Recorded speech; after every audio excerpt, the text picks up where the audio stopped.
Mi nombre es Milena Ruiz Restrepo. Mi concepto a desarrollar es el poshumanismo. El tema que genera esta reflexión es el poshumanismo. No obstante, me parece de suma importancia remitirme al concepto de humanismo para enlazarlos en aras de mirar la continuidad o discontinuidad de ambos conceptos o en su defecto su replanteamiento. El autor de referencia, quien voy a trabajar en ambos textos, es Sloterdijk, y partiré de un enunciado de suma importancia para definir, según Sloterdijk, el humanismo.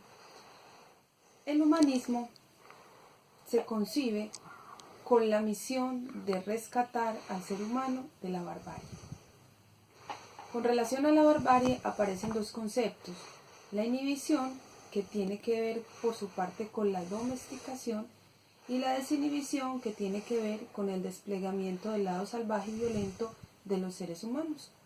Sloterdijk, en su texto Las reglas del parque humano, pone, por ejemplo, el circo o el espectáculo romano, donde el ser humano despliega toda su violencia y disfruta de ella y disfruta de lo mordaz y el salvajismo de la sangre en ese espectáculo.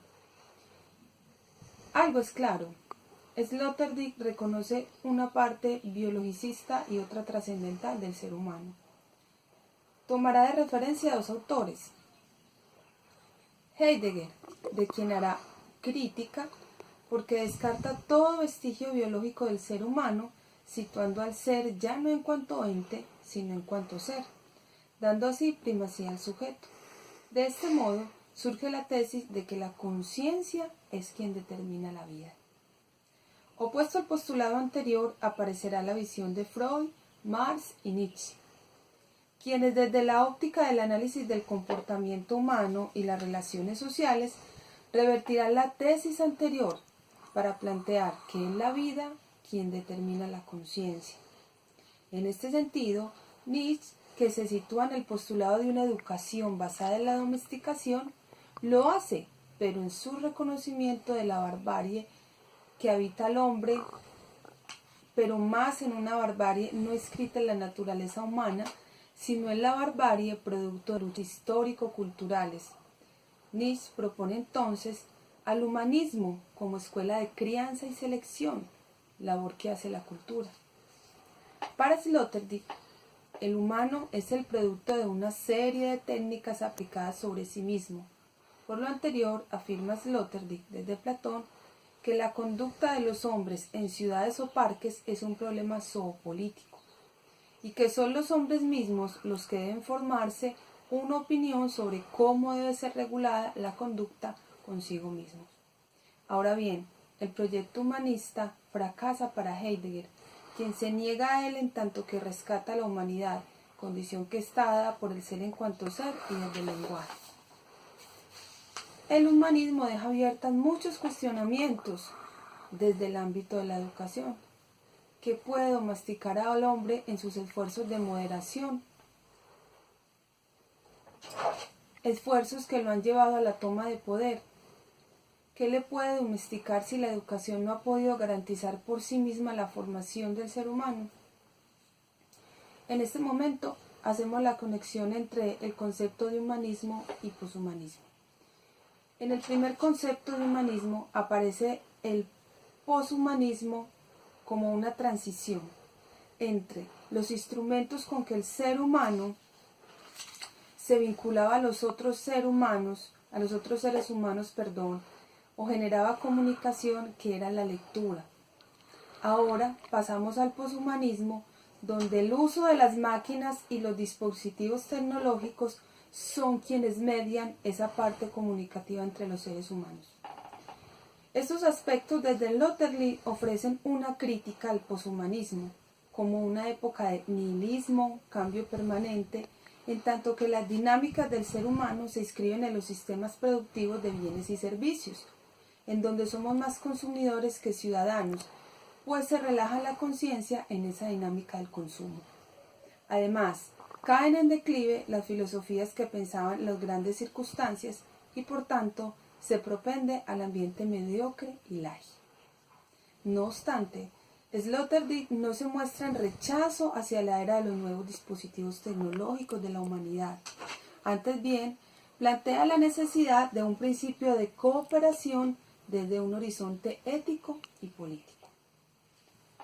Sloterdijk piensa que es muy necesario la recreación y la reconstrucción del hombre en el mundo como una reflexión radical sobre la posibilidad, además, que tiene el ser humano en sus manos de extinguir la vida.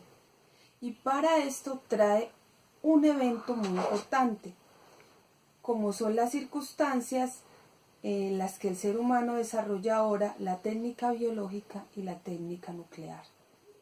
Así pues, el paso del humanismo al poshumanismo es el de la trascendencia a la inmanencia, lo que abre todo un debate sobre la muerte de Dios. Plantea entonces una necesaria transición de la aloteología, la dominación de las cosas, las máquinas, a la homeotecnología, es decir, a estrategias cointeligentes con estos entes.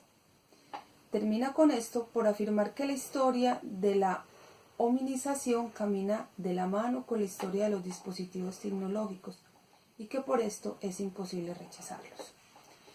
Con esto entonces vemos cómo pasamos de la lectura para comunicarnos entre los seres humanos al poshumanismo con todos los dispositivos tecnológicos que tenemos, los mass media, los teléfonos inteligentes, otro tipo de máquinas para comunicarnos en lo que ahora llamamos poshumanismo. Además, Sloterdijk propone que las máquinas y todos los desarrollos tecnológicos que se desarrollan ahora en el poshumanismo no deben ser simplemente entes o objetos los cuales están a nuestro servicio y son dominados por nosotros, sino que tienen que empezar a hacer ese trabajo de cooperación con nosotros y aprovechar esa posibilidad de inteligencia compartida entre las máquinas y el ser humano. Abre discusiones ético-políticas por todo lo que tiene que ver con la parte de la dominación o de la manipulación genética que ahora tiene el ser humano en sus manos, con lo que puede no solo modificar la vida, sino además caer en el riesgo de extinguirla. Y en el ámbito educativo, me parece que nos abre una puerta grande para mirar cómo, mientras que en el humanismo se cuestionaba la deficiencia de la educación para formar los hombres, en el poshumanismo tenemos que hacer una nueva llave con todos estos instrumentos tecnológicos y que permiten al ser humano un campo más amplio en el manejo de la vida para poder entrar a ser parte de todo este entramado de relaciones que se dan en lo que es la educación. Hay que recordar que esa relación es recíproca y que no se le va a dar la prioridad a las máquinas, sino que es de ambos. Hay que recordar que es una época donde es difícil rescatar lo bonito que rescataba el humanismo, que es la lectura y la lectura de los clásicos, pero que es una época donde es imposible decir que vamos a caminar aparte de lo que es la tecnología y de lo que es la técnica. Más bien es una época donde tenemos que aprender a plantear esos dilemas ético-políticos que dice Sloterdijk y en los que tenemos que inmiscuir y a vincular toda esta nueva era tecnológica con el campo educativo. Muchas gracias.